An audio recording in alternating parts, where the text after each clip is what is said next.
Alas Pilipinas may bubuga pa din kahit madami ang mga nalagas sa kanilang lineup at ipapakita na may palag pa din sila sa Vietnam dahil kayang-kaya nila napunan ang mga pagkukulang. Team Vietnam handa ng kalabanin ang Team Philippines na sinusubok din sila sa mga liga internationally.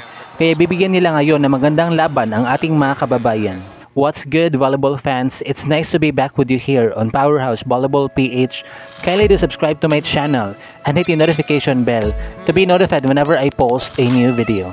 Matapos sa mahigit sa isang buwan mula na magwakas ang ABC Challenge Cup 2024 back in May 29, dumating na nga ang araw na kung saan magtutuos na ang Philippines kontra sa Powerhouse Vietnam sa FIVB Challenger Cup. Pareho naging podium finishers ang dalawang koponan na ito sa nasabing International League. Dahil na makabanggaan ng Philippines ang Australia sa bronze medal match, ay pinadapa lamang nila ang mga Australians in flawless fashion, 25-23, 25-15, and 25-7. Naging player of the game sa matchup na yon si Gia Amazing dahil sa kanyang well-distributed sets. Habang sa panig naman ng Vietnam, nakadikdikan naman nila ang isa pang tall squad na Kazakhstan sa gold medal match. Ngunit wala din binatbat ang mga Kazakhstanis dahil pinatumba lamang sila ng mga Vietnamese via sweep 25-20, 25-22, and 25-22.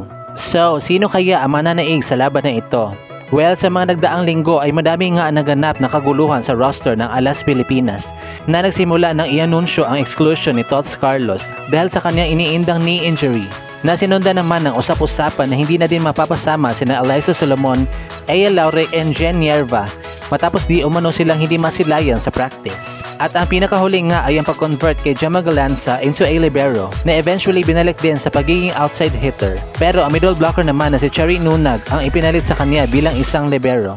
Gayon pa man, sa kabila ng mga kaganapan, kailangan nating pagkatiwalaan ang mga remaining players.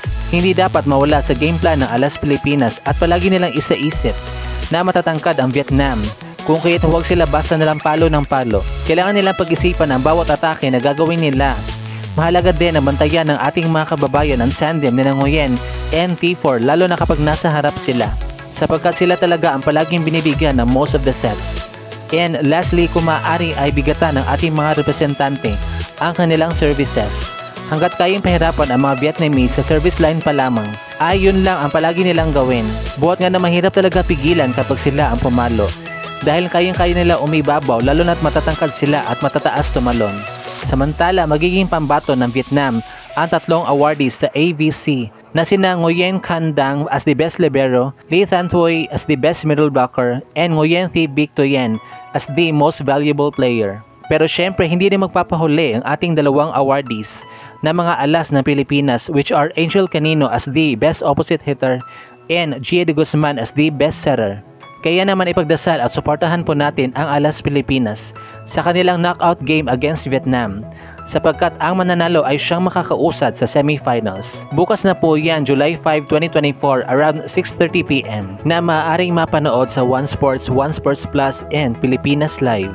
At dito na nga po nagtatapos ang ating video. Thank you so much for watching.